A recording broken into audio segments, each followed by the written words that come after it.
So, yeah, Arnold just left Dudley there to get molested by the bicycle man. It's terrible.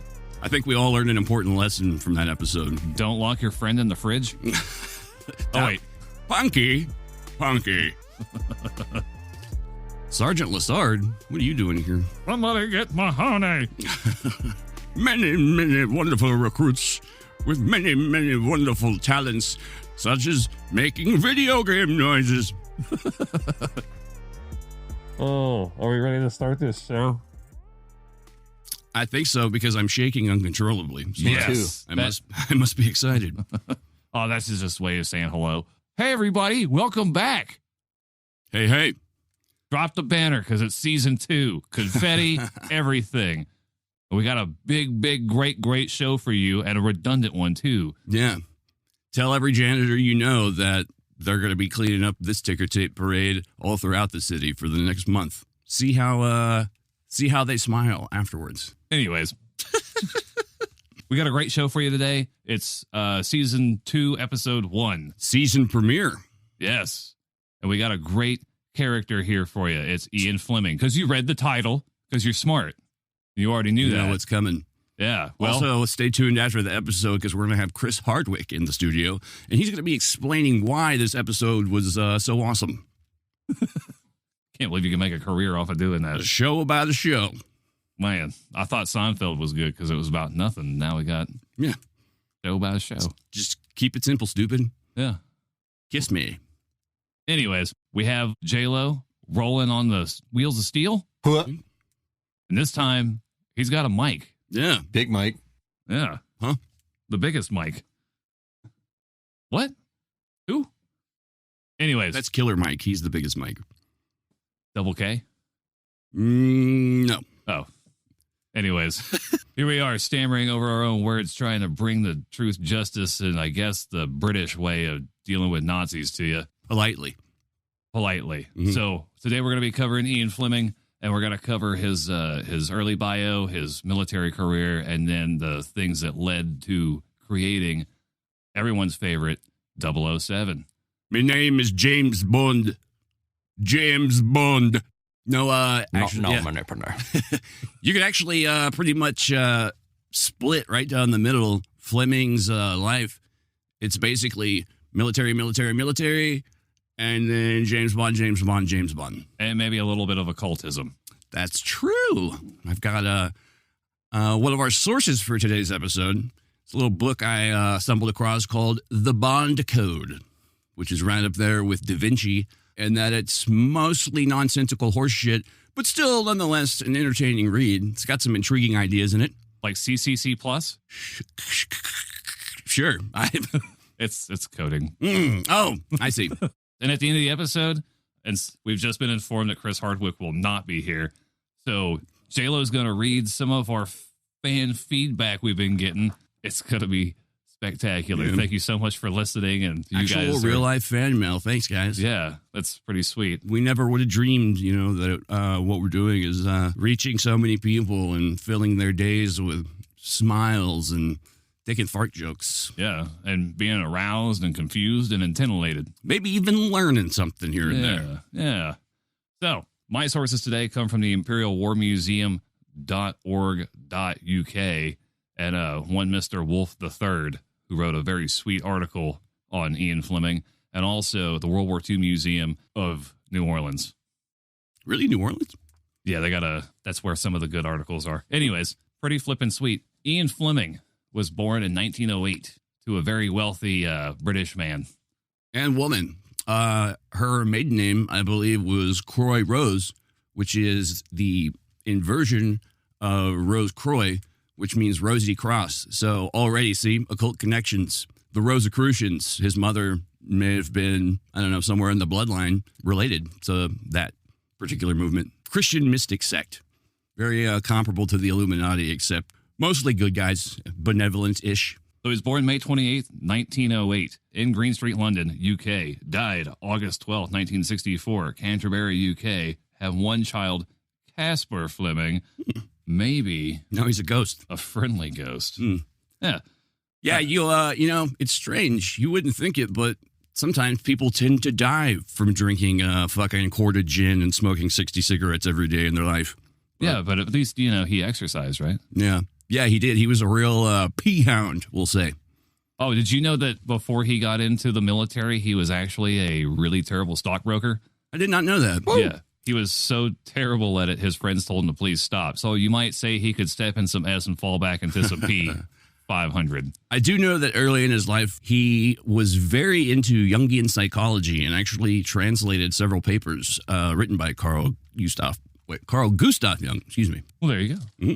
So Ian Fleming also had a brother named Peter who probably did more for the war effort in his own way, I guess. But as well as travel writing. Yes. So Peter actually went to China during the Sino-Japanese War in the late 30s to train the irregulars there to fight the, I would assume, the Japanese and maybe some communists out in the mountains.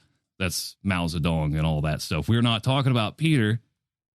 Yeah, Peter tended to actually overshadow much of Ian's life, and we're not going to let that happen here today. But we do have one more note about him. He was recalled back to the UK to commit raiding missions in Norway. And if you know your World War II history, you would also know that the Germans' sole source of heavy water was in Norway. And that building was also heavily sabotaged. It was a triumph for all of mankind. What is heavy water? Like, I know it can ruin your hair in the shower. It's a component used in manufacturing nuclear weapons. Like with cyclotrons and all that? It's a little... Cyclotron, isn't he a He-Man character? Probably. Maybe a Transformer as well. It's beyond me. I don't know the physics. We'd have to ask the Oppenheimer Fund. We will cover Oppenheimer one day, I'm sure. Yes. And He-Man. Yeah. And now you know. It's an interesting story. Yeah, most definitely. But Ian Fleming turned into an adult, registered with the Navy Reserves. And because his dad was also a veteran and an MP, short for Member of Parliament. MP. He ended up catching the eye of one Admiral Godfrey, who was the director of naval intelligence at the time, and became his personal secretary. So all this had its perks because Admiral Godfrey was kind of a prick. He was known mostly for being an abrasive personality and not knowing how to talk to people. He was better at issuing commands than saying, "Hey, how's your day going?" Because I don't care. Sounds like the military. Yeah. So Ian Fleming was a people person, and he had already studied abroad, and he knew French and German, and he loved Switzerland, which is, I guess, why James Bond loves Switzerland. There's so many stories take place around there. Mm-hmm. His travels and his education abroad helped with the war effort and what they were trying to accomplish. And so he made all kinds of connections through MI5 and MI6. You might be thinking, well, what's the difference between the two? And it's not just a one. It's like FBI and CIA. One is counterinsurgency and counterintelligence. The other one is an intelligence gathering asset. Yeah, like one can operate within the confines of the UK and the other one is external, like how the CIA can't operate on American soil. Quote, operate. Yeah. Oddly enough, by the way, Ian Fleming is more or less directly responsible for the way that all American intelligence agencies are, we'll say, designed, set up. He wrote a letter to Mr. Wild Bill Donovan, founder of the OSS, and for his special services was gifted a Colt revolver made of silver, which was actually marked for special services. Wow, I never knew that the OSS/CIA had a heart. Yeah. In 1941, Admiral Godfrey and Fleming went to the U.S. to meet with Donovan, and they also met Dulles, who would later go on to form, Mike, the CIA. There you go. Also, who was at this party, Mr. 1 J. Edgar Hoover himself, wearing some rockin' pumps that night. Oh, cross-dressing Ed. Not that there's anything wrong with that. No, yeah. Yeah. Hey, man, whatever, Yeah, whatever catches criminals off the streets, whatever you got to do, Jay. Just take whatever care of it. makes you feel all a little bit more freer. Yeah. Exactly. So, easy breezy. So we got to travel back in time a little bit inside your mind's eye, right? That's the sound effect. That is the sound of time travel. It's 1940. The London Blitz is raging. Germany is bombing the absolute dog shit out of London, and it is not going well. Air raid! It was going well for Germany. Get to the bunkers, down, down, down, underground, quick. Something like that happened every night. And enter stage left, Muriel Wright, a very sophisticated lady. Ooh, put your pinky out while you drink that tea. Enter Muriel Wright. She was an air raid warden, and she was responsible for helping to get people moved where they needed to be and alerting the anti-aircraft stations stationed across London to open fire and burn these MFs alive. Ironically, on her night off, she was in her flat getting ready for bed in her nightgown. Also known as an apartment. Yes. Yeah. She was in her apartment because we're American. Mm-hmm. Thank you. I've been corrected and reprimanded. Don't cause a controversy. Just for those Controversy? people who don't know, you know. Yeah. Controversy. Aluminium. There you go. Ironically, on her night off, getting ready for bed. Man, ain't that always the way, too? Yeah, the raid siren goes off. A bomb goes off right outside her apartment. And when you know it, a big chunk of masonry hits her right in the skull and kills her instantly. Yep. And why is this lady so important? Because Ian Fleming was knocking that back. Really? He wasn't punching her and making her fall down, by the way. They wasn't were an item of sorts. They were, there you go. Mm-hmm. Like consensual. Yeah. Yeah. The good kind. Yeah. Give me some of that hot consensual. Yeah. Filled out a form and everything. There is a lot of paperwork involved sometimes. Yeah. Anyways, that really got to him, and all the Bond girls are based off of her. Yeah, more or less. Yeah, like she's definitely like a archetype underlying, basically. she's the one that by all other P is measured for the rest of his life. Like, I got a question. Yo, James Bond got married. How does she hold up to Ian Fleming's? Actually, I was about to say, this was back more in Fleming's sort of freewheeling days. He was like we said, he was a real womanizer. When she died, I forget which friend of Fleming's it was, but he basically summed it up as like, he didn't really give a shit about her until she was dead. Because Fleming was very strange about women. Like, he was very guarded about himself because he didn't like to show emotions. And he knew that part about himself, that like women elicit this out of him. And on top of that, the whole reason, like the impetus behind Fleming for starting to write the Bond books was because he was bummed out about getting married. So this was basically like his art therapy to help him deal with it. Oh my God. fan fiction of what could have been. Different time. Yeah. Mm-hmm. And just a minor editorial here. Ms. Wright died in 1944, not 41 or 40 during the Battle of Britain. But they were still getting firebombed on a regular basis and V-2 rockets smashing into things. I mean, it was a really inconvenient time for the English. Yeah. Quite the inconvenience. Yeah. So the war, World War II, or as the English called it, WWII? something like that, the War of German Aggression. Anyways, they took Fleming and put him in part of this intelligence agency of the Department of Naval Intelligence. And he had a couple of wacky ideas, and they're like, man, I don't know, this guy's out there, but some of it's just crazy enough to work. I think that's what they were looking for at that time. Yeah, I mean, that's kind of how the CIA got started. Is Yeah. like, we need a group of non-accountable psychopaths. that And we it can just grew and grew. And it was basically, the whole idea of like the right man in the right place at the right time. So anyways, the Trout Memo in 1939, the communications between all the intelligence agencies about how they're going to try to throw off the Germans, or the Jerries as they were called. hey, quick question. Yeah. Do you know why they called the Germans the Hun during World War I? Like Attila the Hun? Does that have something to do with that? Yeah, I think so. Okay, I was Does curious. it have to do with like that they were comparing them to the Invaders. the Mongolian invaders who were like amazingly good at their job? The Mongolian invaders were incredible. Hey, I just want to, I mean, it's total sidebar here, but just keep this in mind. In World War I, Belgium fell to a bunch of Germans on bicycles, okay? They just bicycled their way through Europe and destroyed everything in the process. We brought you chocolates. You will love this mandatory fun time. Anyways, the trout memo was probably one of the most notorious ones. Everything was under the guise of fishing, so like references to fly fishing and stuff like that. And everybody had like a different weird name, and it's very hush hush and coded. So this is just a little taste of the beginning here. Out of that memo, it gave them permission to do anything and everything they could to disrupt German operations in the Mediterranean and scare the hell out of them. For where do you think you can disrupt them? Do it.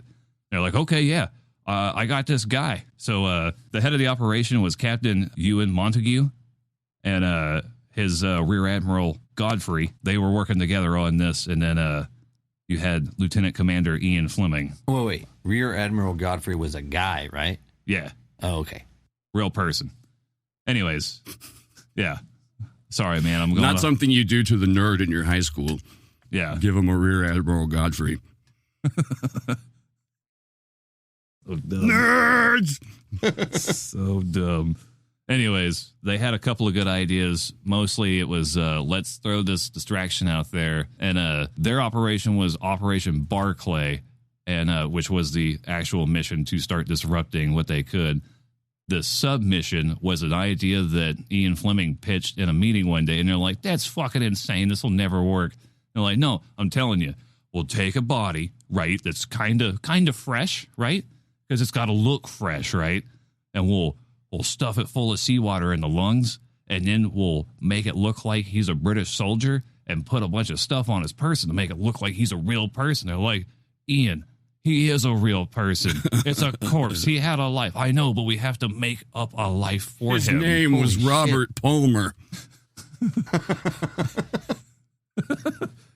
Isn't that a drink? No. That's an Arnold Palmer. Yeah. The actual name they gave him was William Martin. And Willie. Yep. And they gave him the appropriate clothing and paperwork and a briefcase that contained actual documents signed by Winston Churchill himself, which was really strange that they had to have that, because they actually had to go petition Winston Churchill to go over this document that says the invasion is happening in Greece and sign off on it. Then they had to have a waterproof briefcase handcuffed to the guy. And they're like, where are we going to find a body? Well, turns out that apparently dying from eating rat poison was apparently pretty common. What? Yeah. So they find this body that's recently been deceased, and that's when they have to pounce, right? They load this guy up on a submarine, and they roll out to the coast of Spain. They're like, okay, one more time, just so I know we got it right. We're going to go up here to where the current is going to, we'll just drop him in there. He'll gently float back inland to the shore. And the Spaniards, who were currently under a fascist regime, under Franco's regime, relay this information to the Germans operating in Spain.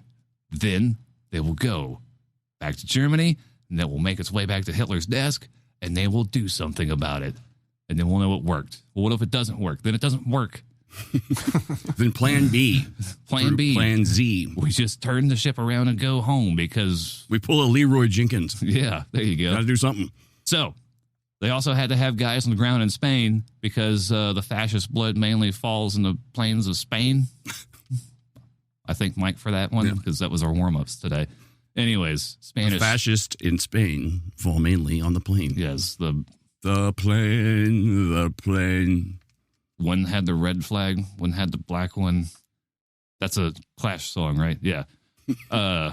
Pretty sure. Anyways. Spanish bombs. Yeah. I love that. Anyways, I love that fucking song. It's awesome. Yeah, it's a good one. Yeah. Okay. So back to the story, right? Okay. Yeah. Here we go. All right. So the body, right, makes its way to a medical examiner. And the guy's like, see. Here's your problem. He drowned. Dead. Yeah. He drowned. And they're like, I don't need to do anything. Don't you want to cut him open and see if there's anything else? Nah, that's good. They're like, no, I ate lunch already. I'm kind of, really. I got to go take a siesta later, and I got this date, and I got things to do. I got World of Warcraft. I just got a really full plate, Yeah, man. So, you know what? Look, we're just going to write up drowned. And like, well, what about the contents of his briefcase and stuff? I'm like, some very friendly Germans came by earlier and sang the song about their little buttercup and took them out and just took the paperwork with them. And they bit hard. They bit so hard that the paperwork made it to Germany within a couple of days. And how did they know this? Because they had a spy on the ground, laying back and thinking of England. That's right. That's what that means. You got to take one for the team. It's a sex thing. Yes. Sexting. It's only bad for those who don't want to do it. Yeah. Just think of England. Yeah, just like sex. Yeah. Yeah. So, how do they know it worked? Because they actually ended up pulling less or more divisions away from Italy and Sicily, and they doubled the body count in the Balkans. Because they're like, there's no way they're going for Sicily. Now we got them. These stupid English, they're so dumb. Just let their guy die. So wait, like they pulled off this like neat little trick, and because of it, a bunch of Balkan people ended up dead. Was there like a no? Okay, the Germans pulled their military out of Sicily and moved them over to the Balkans and Greece. Okay. And then I picture like all these dudes in like a smoky office, like they hear a bunch of Balkan people died because of their plan, and be like, no. Ooh, didn't mean to do that. So they're like, so clearly if somebody shows up with this paperwork on the desk, right, they're like, well, there's got to be some proof, right? Like, who was this guy? Is he really, I mean, come on, man. Are they really going to do this? So here's what the guy had on his person. He had a receipt for a wedding ring, just in case it didn't work out, I guess. Check. A picture of the girl that he was going to marry. Check. Okay. And he also had a stub from a movie theater that had just aired a couple of days ago. Ooh, that's a good detail. Yeah. See, they thought of everything. He was holding that day's paper in his fucking rictus gnarled hands. Yeah. From Portugal. Anyways, no, not really. He had those items on him, and then there was just enough there to make them believe. And Ian Fleming was a large contributor to this guy's character and making this stuff up. It's such a popular Operation Mincemeat, because that's what that bonding was. That's why he ended up naming it that. I mean, it's so popular. Netflix ended up making a movie out of it. All these like operations that like every time it's like Operation so and so, it's always like derived from a weird place. Yeah, I mean, it's always very tangential to some degree. And you know how the government is. They love their acronyms, and they love operational names. Yeah. Yes, they love bureaucracy. Also, kind of a side note, like, I don't know, sometimes when I like hear stories like this and stuff, I mean, we know in hindsight and due to history because of what happened, but like, I don't know. It's like I watch a black and white movie and it's just like, man, people were real stupid back then. Like, I know that's not the case. It's like we haven't, as a like mass people, like gotten smarter necessarily. But more information makes not for a smarter person. Yeah, the more you know you don't know shit. Yes, MF Doom and Socrates. But Ian Fleming was also was involved in a couple of other things stateside, even. In 1941, when Rudolf Hess, the deputy Fuhrer, tried to escape, I'm pretty sure he's deputy Fuhrer, he tried to escape Germany. He was Hitler's secretary. Yeah. It's just, there you go. Not deputy Fuhrer. Rudolf the red-nosed sociopath. Yeah, Rudolf the red-nosed fascist. Anyways, he said to Hitler, I got to go take a shit. I'll be back. And then you hear the door slam and the car engine start and the airplane fly away. What is going on? I thought he was coming back. Do you need some Metamucil or something? Stuck in the bathroom for quite a while now.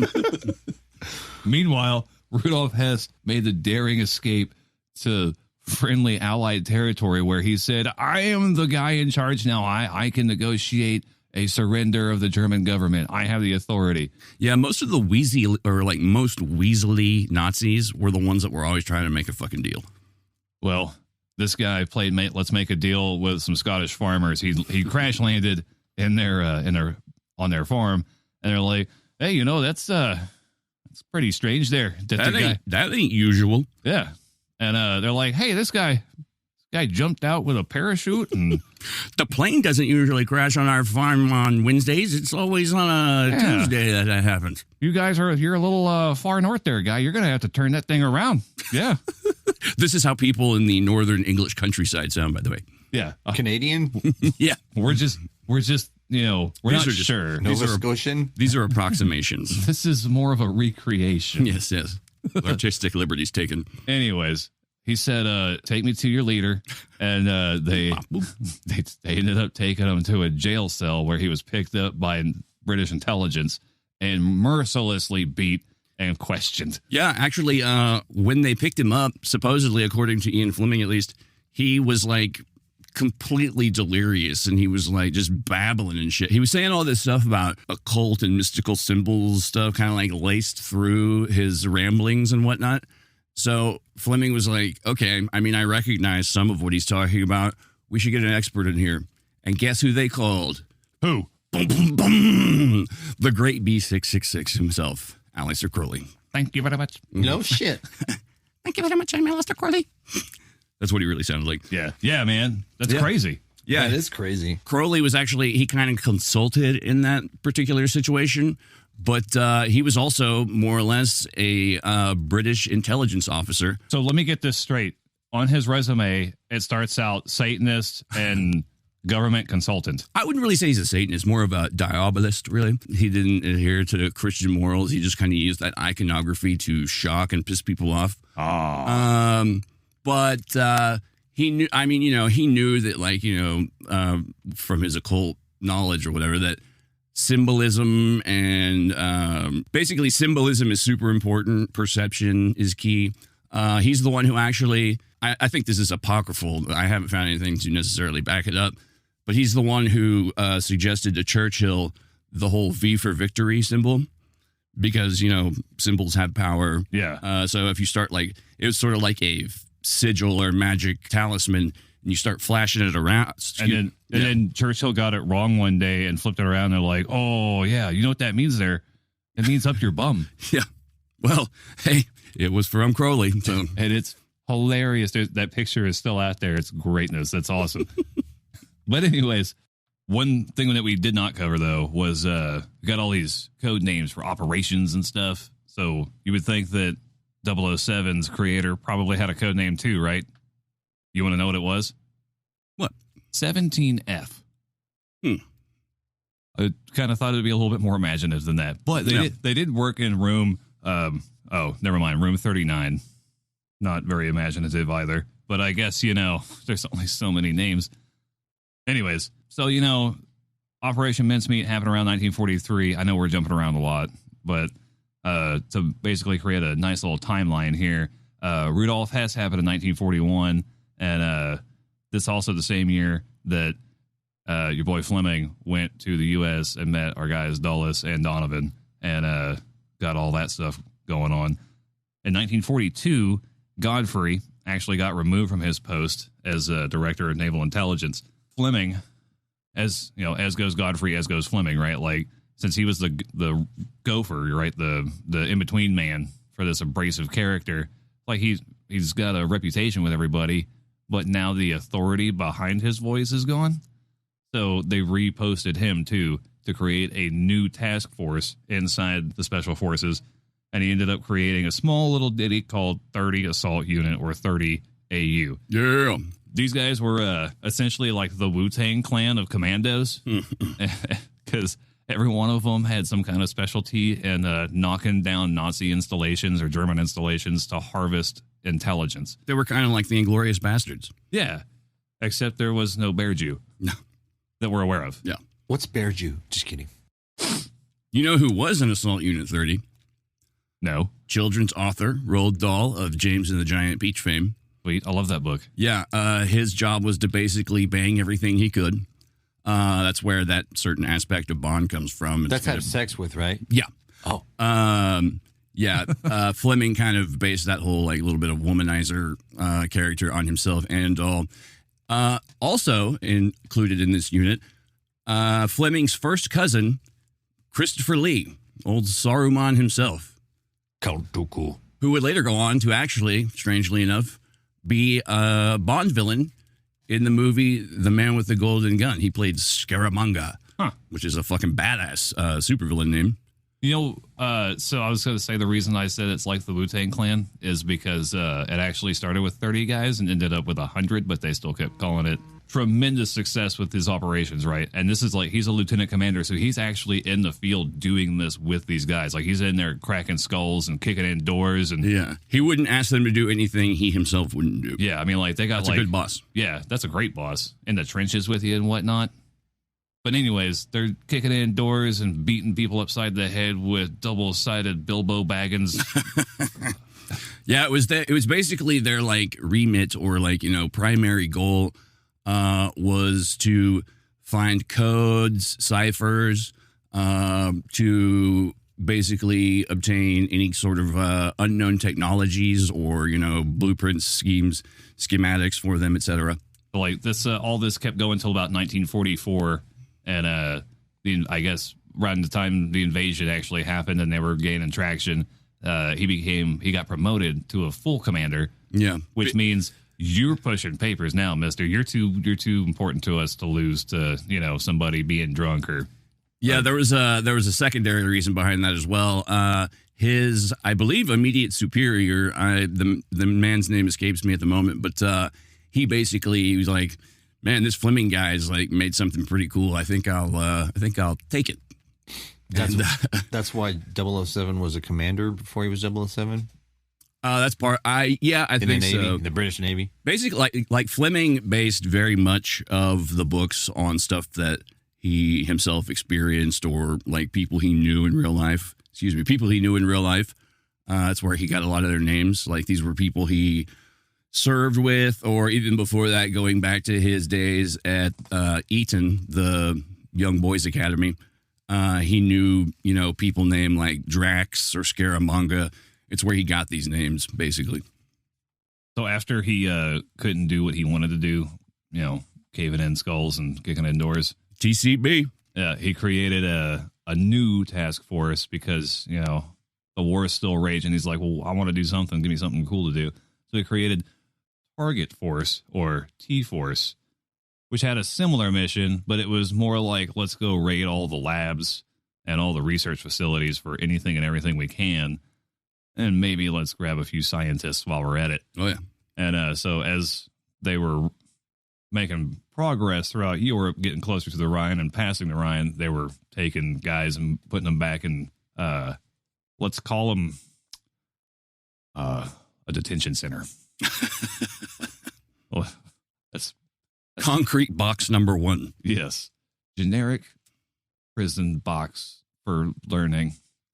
Anyways, he did pretty good at that. And then, wouldn't you know it, all the fun ended because of an unconditional surrender in May of 1945. But the good news is Ian Fleming made it out of there alive. And fascism, for the exception of Spain, was pretty much destroyed in Europe. Yeah. Yeah. I'm glad that, what's his name, Mussolini took a really good thumping. Man, every time I'd see news footage of that guy, he's all like, yeah, I am pretty badass. Thank you. Yeah. And it just makes me, oh, man. Yeah, you know what happened to him? I heard he was arred by a bear. Well, maybe I'm thinking of a movie. I don't know. What happened to him? Funny story happened on his way to the forum. It's a lynch mob picked him up and strung him up by his feet, and then they stoned him to death and peed and defecated on him. And wow, he got the what was that guy's name? Colonel Gaddafi. Yeah, he got the Gaddafi treatment. Yeah, I don't know if they stuck a hot poker up his butt like they did to Gaddafi. Ooh, man, but and took cell phone footage of it. Here's what's really, really weird about this, okay? So, like, everybody on the Allied and the Comintern, which is, you know, the communists, people know that. There was the Axis, the Allies, and the Comintern, which also had those three wily nations. Ruskies waiting in the wings. Yeah, it was just weird. It was Russia, Tanavu, and Mongolia, which is... Oh, weird. I'm so terrified of those Mongolians out there. Anyways... The Allies didn't want any kind of shrine or monument to any of these guys because they're, you know, no, we're not going to do that. Oh, Hitler killed himself and you guys burned the body? Hey, thanks, guys. That's so great of you Soviets to, at least you got that right. Not so much with Mussolini. Mussolini has a tomb and a shrine. Really? Yeah. And I think it's his grandnephew is a soccer player.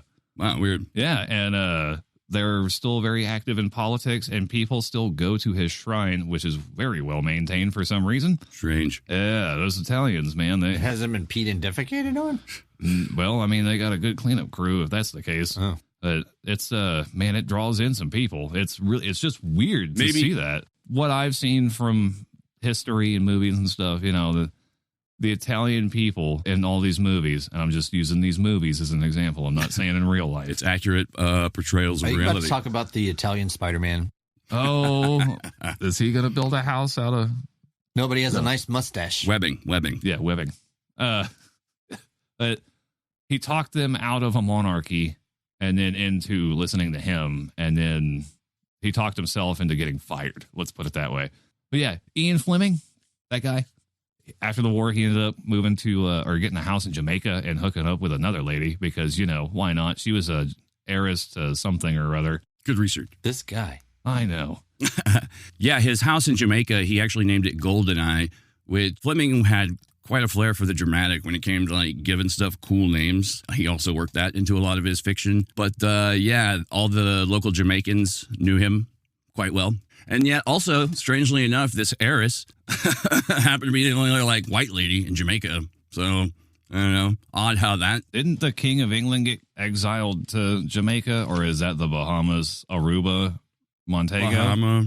Mama. I'm not sure if it was the King of England. I do know that there was a famous prime minister, or not prime minister. It was the king, man. That Edward, So the really creepy looking one nowadays. Well, okay, so Queen Elizabeth's uncle was the king, and he died from lung cancer, and they had already removed a lung, and they're like, man, I don't know, man, it's not good. Oh, okay, maybe it was Edward. Yeah. I'd read that. And then he took the throne, and then when they found out that they were like, he's marrying a divorcee American. This is not good. They didn't like that. And then he went over the top, and he was like, they gotta keep it in the family. That's that Mr. Hitler fella, you know, he ain't so bad. And they're like, oh no, man, at least the trains are on time. Oh, you gotta go, man.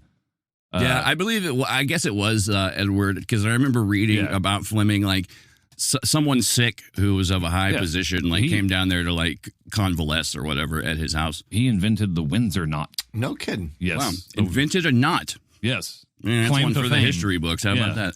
Just, you know, until the whole maybe being a potential Nazi sympathizer thing happened, they were like, hey, he's young and handsome and cool. And isn't the royal family like German anyway? Like they come from They changed. Windsor's not their real last name, right? Yeah. That happened because they picked the richest, most English sounding name they could stumble across. They were originally the Hanovers. From Hanover. You know, they had a personal union with the country of Hanover in Germany. A country called Hanover in Germany? Yeah. So before Germany was unified in 1871, well, I mean, fully unified in 72 by going to war with France to get Alsace-Lorraine, Alsace-Luther, depending on what side of the fence you're on. Mm-hmm. Hanover was a very large industrial nation in the northwest of Germany with a lot of coastline and all that stuff. And in the 1800s, there was a personal union between Queen Victoria's dad and the nation of Hanover. And as soon as he died, it separated the personal union, or PU, as they call it.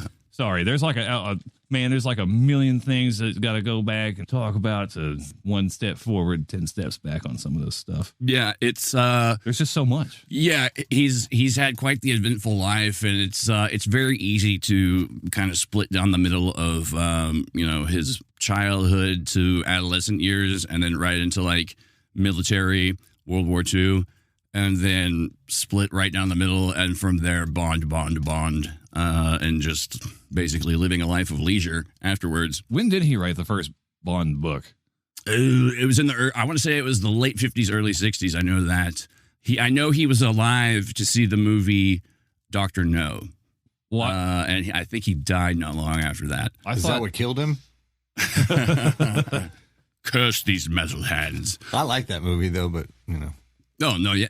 Casino Royale was the first written Bond book, but the first movie was Dr. No. Technically, Casino Royale was the first movie, but That's true, too. it had Woody Allen in it. Yeah, Woody Allen as Jimmy Bond. Although, I will say, Orson Welles played Le Chiffre, or however you say it.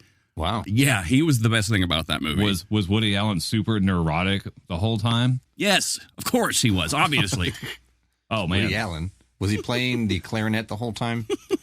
No, but in the casino scene, when they're playing Baccarat, Orson Welles as Le Chiffre, like he goes through this whole, it's a pretty hilarious routine, actually. Like he goes through this whole routine of trying to like distract Bond. It's even weird calling Woody Allen Bond. I don't know.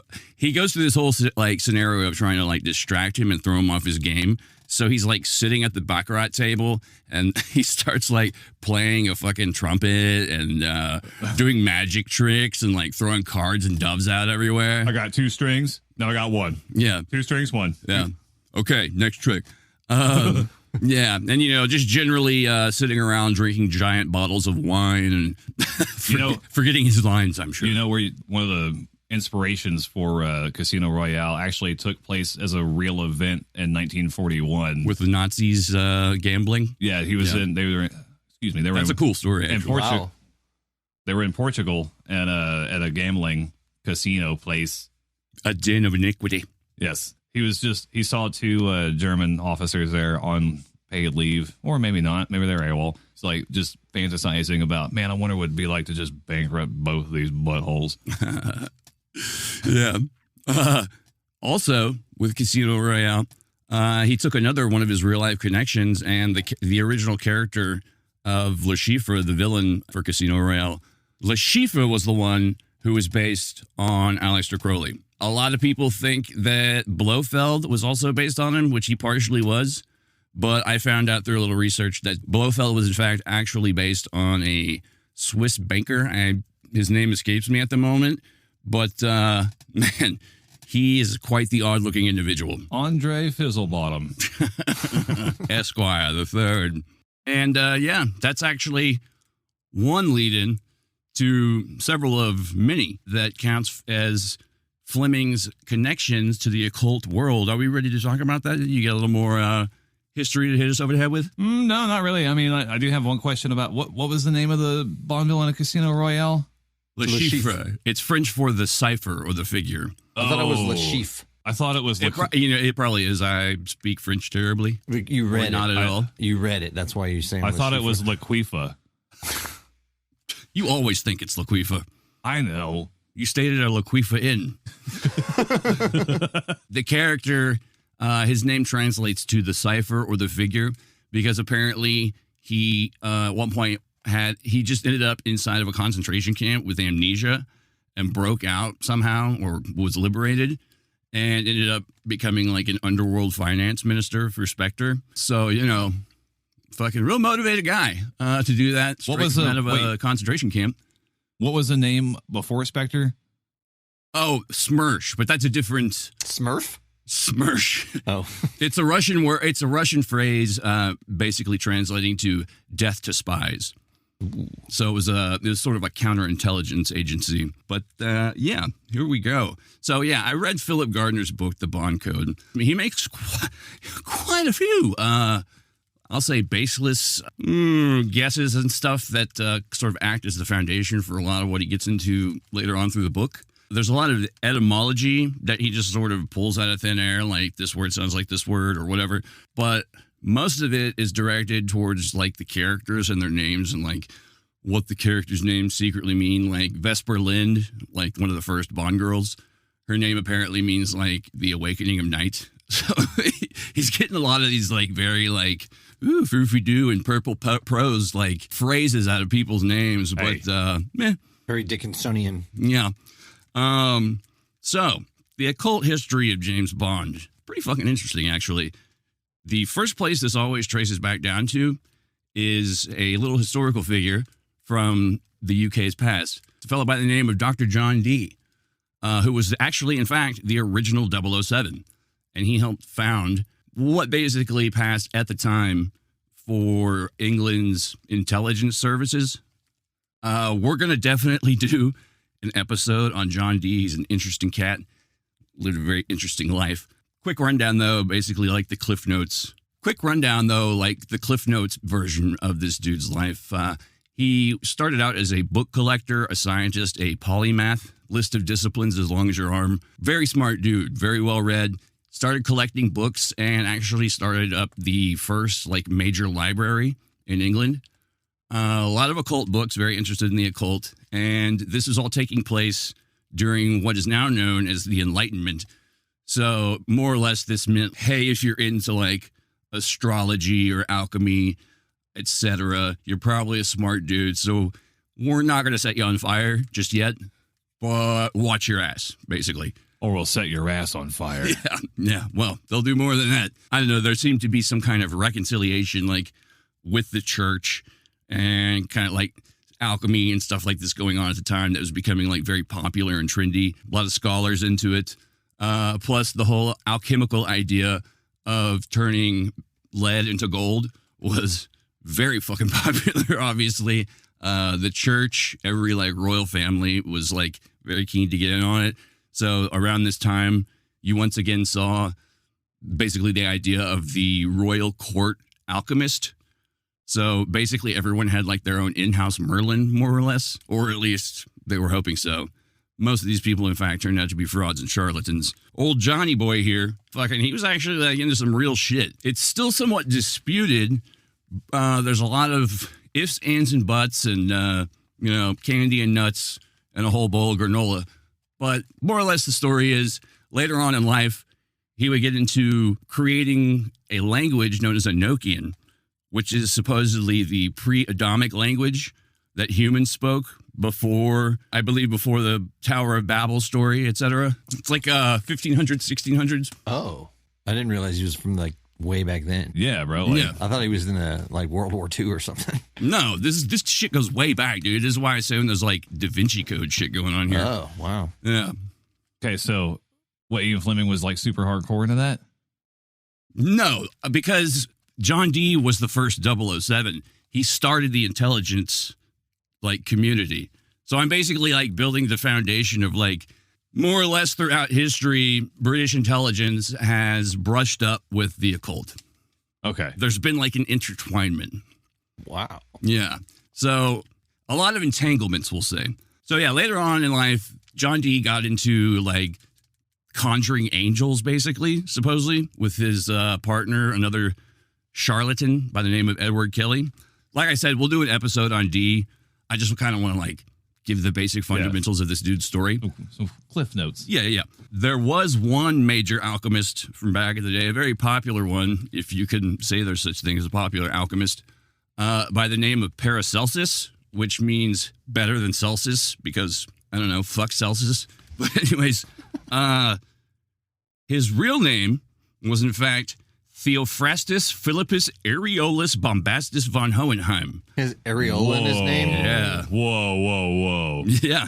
What? I like Bombastus myself, but... Mr. Bombastus, we're going to need you to report to the office. Loba. Yeah. The Bombastus. This dude was the one that, like, Ian Fleming actually, like, studied and wrote papers on because, as previously mentioned, Fleming was into, like, Jungian psychology, and Carl Jung himself was, like, way into alchemy. Like, he used it more as, like, a metaphor for, like, internal psychology and, like, working on oneself. So, yeah, Ian Fleming was not, like, ignorant of this world. He kind of, like, once again, the way that, like, these intelligence people and the occult subculture, will say, were very intertwined. They ran into people a lot. Sometimes one worked for the other even. So by the time World War II ran around, and obviously there's lots of strange, Nazi occult happenings going on. Oh, God. We could write a season on that alone. Yeah, we're going to get into that at some point in the future as well. I mean, of course, we already mentioned that Crowley was doing sort of more or less intelligence work for England. Fleming also, I think, did we also mention how he was the one that called Crowley in for Rudolf Hess? Yeah. Okay, yeah. So Philip Gardner, the author of the Bond Code, he basically asserts that there's all kinds of like coded occult messages, which I don't know.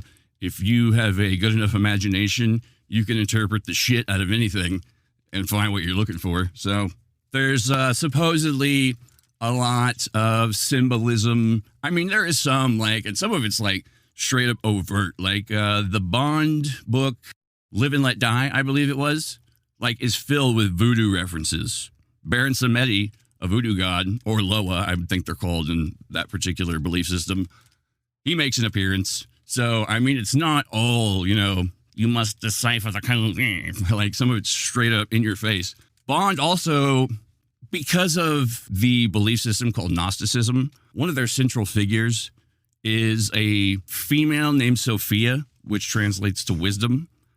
And there's a lot of, supposedly Fleming was very knowledgeable of this as well.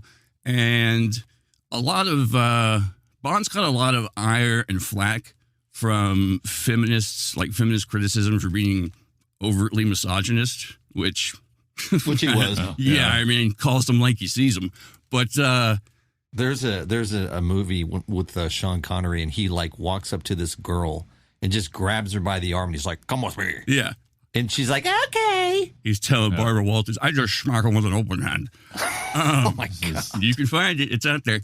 That's awful. Yeah, Philip Gardner in his book, he asserts that every Bond book more or less adheres to various archetypal myths, etc. I mean, obviously you have the good versus evil thing going on, a lot of it. The politics make it murky most of the time. But he counters the whole misogyny and overt dislike for women and disdain by this is quite the creative interpretation, I think. He thinks that the whole idea of Sophia being wisdom, basically every time Bond hooks up with a Bond girl, is basically meant to represent a union between man and woman, on a universal scale. So apparently it's just that easy, fellas. I don't know. Wait. You're telling me that this guy is asserting that when Bond gets the money penny or the lady villain. More so the octopussy, I think. Octosquid, sir. Oh, sorry, yeah. Yeah. Cover your Anyways, ears, kids. we were told to clean it up. So you're telling me that every time that this guy bangs this chick, that he's learned the secret to how to defeat Blofeld? Basically, I mean, more or less, within a lot of the books, usually it's the Bond girl that helps bring about the end of the villain. They usually work for the villain in some way or something to that effect. And because Bond is such a fucking Mac Daddy, through the sheer will of his pimping force, brings them around to his, way of thinking or whatever. And because he was so good in the sack or something. I guess so. Yeah. The double O stands for double O. Stands for ooh, ooh. Oh, yeah. Really, the only the main underlying mythical, archetypal, mystical, the main underlying mystical, archetypal, mythical, legendary theme that I see the most through here is a little something called Chaos Kampf. Chaos Kampf, it's German for chaos struggle. I forget the name of the folklorist who came up with it, but much like the ubiquitous flood myths of, everywhere in the world, basically, in their history and myths, etc., this is another one of those ubiquitous myths that show up in almost every culture. And what it basically boils down to is a super badass, apocalyptic, end of the world, eschatonic, which means end of the world, fight between basically more or less a benevolent-ish god, knight, hero, invisible sky daddy figure of sorts. So you have Zeus, Hindus, Indra, who's their thunder god, Thor, Odin, Saint George or Michael, the archangel in Christian mythology. Michael? Saint George. Oh. Saint George Michael. Comma, Michael, the archangel. So yeah, you have all these same kind of reoccurring hero figures, and they're basically locked in an eternal struggle or conflict with a leviathan or dragon or beast of it's some order sort. Order versus chaos. Exactly. Yes. Yeah. These are usually I got a short list here of like, you know, dragons, chaos monsters that show up in these myths and legends. Let me see here. Who we got? There's the biblical Leviathan. In Norse mythology, you have both Fenris the wolf and Jormungandr the world serpent. The Japanese Yamata no Orochi, which is like the 8-headed dragon who like meant to fucking like swallow their whole island way back in the day. Tiamat, the Greek Typhon, and even today's beplushied toy, cute little eldritch abomination known as Cthulhu fits into this archetype. Yeah. Well, there you go. Yeah, man. Like, I mean, that's the most, I don't know, overt, like, mythical thing that you really take out of it. Like I said, yeah, I love it. Excuse me. What was that? Yeah, I tripped over myself. Save that. We're going to use that anytime someone swears. Yeah. That was a drop. No, yeah, like, all this fits, like, this is just basically more or less something that also plugs into the whole hero myth. What's it called? I forget the name of the dude who started it. Oh, yeah. The hero's journey. Yeah. Yeah. And like, you know, fucking, I don't really need to explain that because, hey, we're all living it. Yeah. Other than that, man, like I said, the only other thing that I could really say about Ian Fleming is the man definitely fucking left his legacy in the form of Bond villains. All those who know me know that I'm way into supervillains. Like, I don't know, I root for them usually more than the hero. But there's a reoccurring theme as well called the red right hand that shows up in a lot of fiction. It's basically more or less represented by some kind of deformity, or like, you know, Dr. No had like the claw hand, or Blofeld has the scar. These people are usually like represented like physically as deformed or ugly in some way, you know, because that automatically equals evil. So the disabled are evil. Yeah, for some weird reason. Basically. Evil and ugliness are synonymous with each other. According to Fleming. Yeah. Well, a lot of like fiction. Yeah, a lot basically. of fiction, you're right. Yeah, like, I don't know. I also find it strange that like most supervillains have like you have the mad scientist archetype, or like, I don't know, like science emperor of fucking planet Mongo, shit like that. There's always like an underlying like fear of intelligence, basically. Like Lex Luthor wants to change the world for the better, but unfortunately he's got this real hang up with fucking Superman. So if he just like, didn't he lose all his hair because Superman stressed him out or something? It depends on the continuity or storyline behind it. Or he just was like, man, I got male pattern baldness, I gotta start shaving. Yeah, it depends on which iteration of the DC universe you're talking about. Oh shit, yeah. I opened up a fucking bear trap. No, I mean, it's just that simple, really. It's weird, just people distrust smartness. Plus, the supervillain is always the one that wants to initiate the change to go against the status quo. So, I mean, I don't know. If that doesn't tell you more about the underlying mass psyche of people, that it's evil to fucking try and fix something you don't like. Well, that puts things in a strange perspective, huh? Because I guess depending on where you stand and what current social climate is benefiting you, you would be either a hero or a villain, depending on who you talk to. Exactly. Even if it's something, I mean, not everybody's going to agree on everything. And it's contextual. Yeah. Plus, then and from there on, like, I mean, you get into a whole more complex territory about like morality and like the Nietzsche and Superman and all that shit. But Nietzsche died of fucking syphilitic wacko. So, I mean, take his words and ideas with a grain of salt, obviously. And maybe a shot of penicillin as well. Wasn't Phyllis Sif also a Bond girl? There was Countess Labia Majora. I remember her. Who else? These are the ones that didn't make it into the book. Yeah, the rejected villains. Yeah. I think there was Spoonface. Yeah. He was a good one. I mean, a good one of the bad ones. Yeah. And then there was the invention that didn't make it in. The, what was it? The wall detector? Yeah. Just real quick, one last thing. This is sort of an interesting sidebar, but like the phrase red right hand itself, like, it's basically used to refer to the concept of deformities and whatnot appearing in your pop culture villains and bad guys, etc. That phrase is taken from specifically American genre of music from the turn of the century called murder ballads. Yeah. Wow. There's one We didn't learn about that in school. Yeah, there's one that's really popular called Stagger Lee. And it's sort of like one of the early American myths. Like, you could plug that right into, like, Oh, Brother, Where Art Thou, basically. Now, hang on a second. Wasn't that what was playing in that car when we were leaving that specific drinkery? I mean, like, dude, so many people have covered that song. Like, the guy that we were riding with knows what I'm talking about. I don't want to name drop, but that was the song that was playing, wasn't it? I don't remember the specific situation you're talking about. I've slept since then. Oh, well.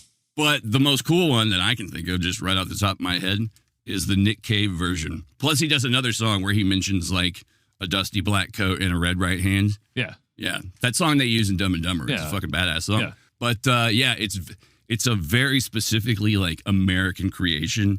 Right alongside, Robert Johnson and The Crossroads, To Meet the Devil and Hellhounds on My Trail.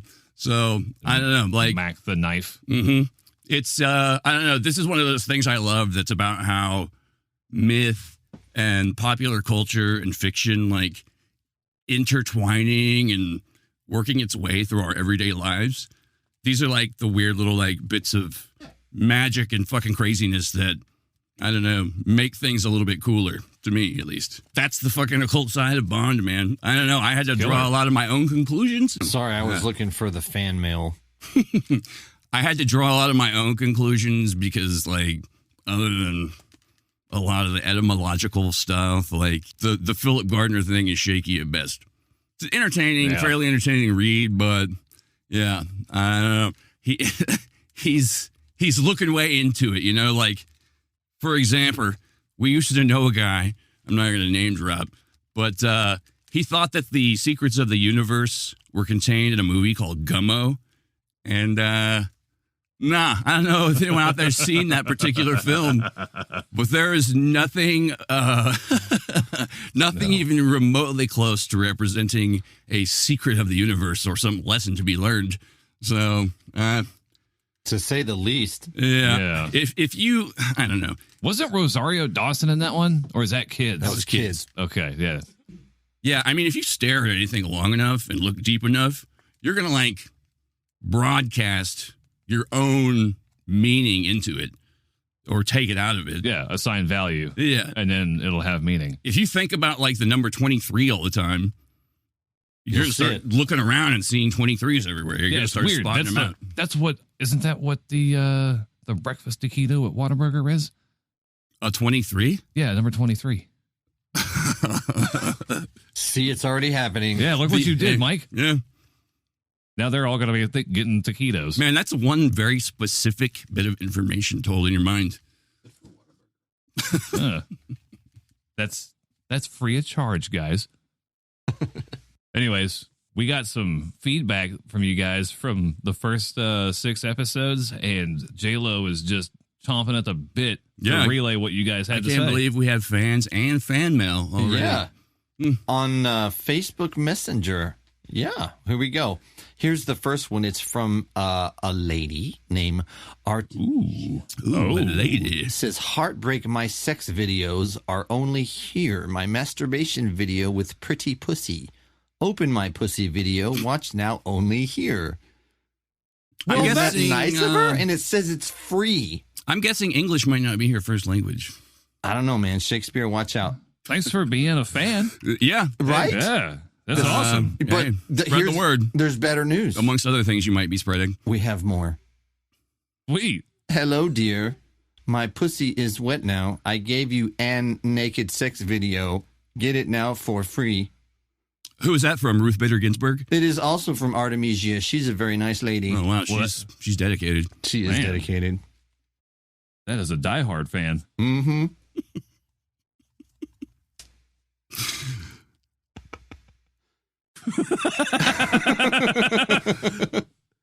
That's fucking awesome. Thank you so much for sending that in. Yeah, wow. Artemisia, you're the best. Yeah, thanks for taking time out of what I'm sure is your very busy day to let us know how you feel about our passion project. We are very appreciative. Yes.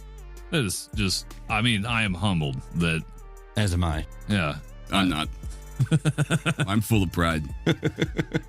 just swelling with pride.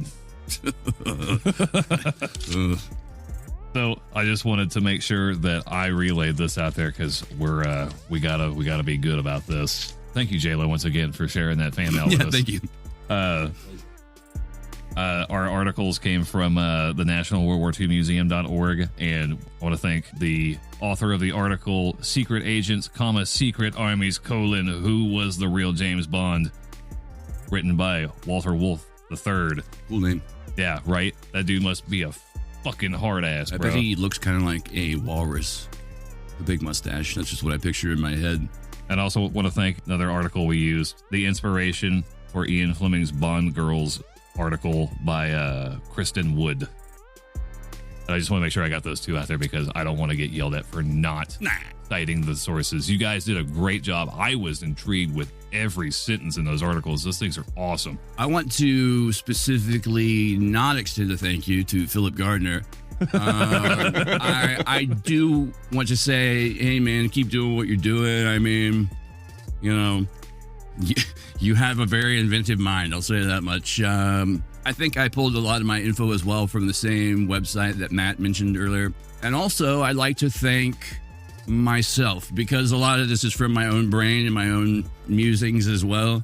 I think a lot of it actually probably traces back to people like Grant Morrison, Alan Moore. These are the people who truly taught me the value and power of myth and symbol. And yeah, so thanks, guys. Alan Moore, maybe calm down a little bit. Relax, dude. Alan that Moore. bad. Grant Morrison, you're cool. Yeah, you're super cool. You have an open invitation to the show anytime you like, sir. When I pass from this mortal plane, I will see you on the field of light. And that is episode number 1, season 2. Dun, dun, dun, dun, dun, dun, dun.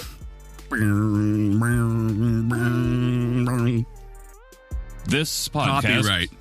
This podcast will self-destruct if not properly cared for. It's all good. We sing it out of key, so we won't get sued.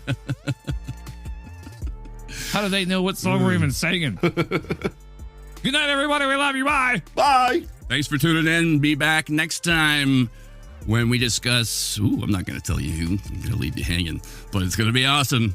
See you next time on the Kooks, Cranks, and Iconoclast podcast. Oh, tell them where they can get to us, Mike.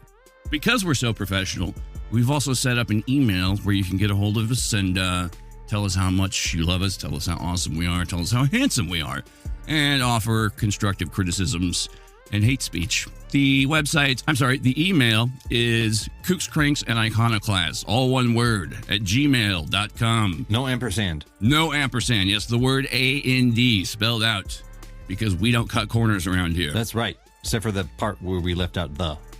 Meh. Meh. We're still kind of on the fence about including the, I think. But as long as we get, the main juicy bits of our title and name, yeah, I think that's all that really counts. We guarantee if you write us an email, someone will read it. Yeah. Or at least look at the headline. For sure. So, yeah, please do. And thank you. We make this country good. And it is, and it does, and it just did. Thank you so much. Yo, come back next time. See you there.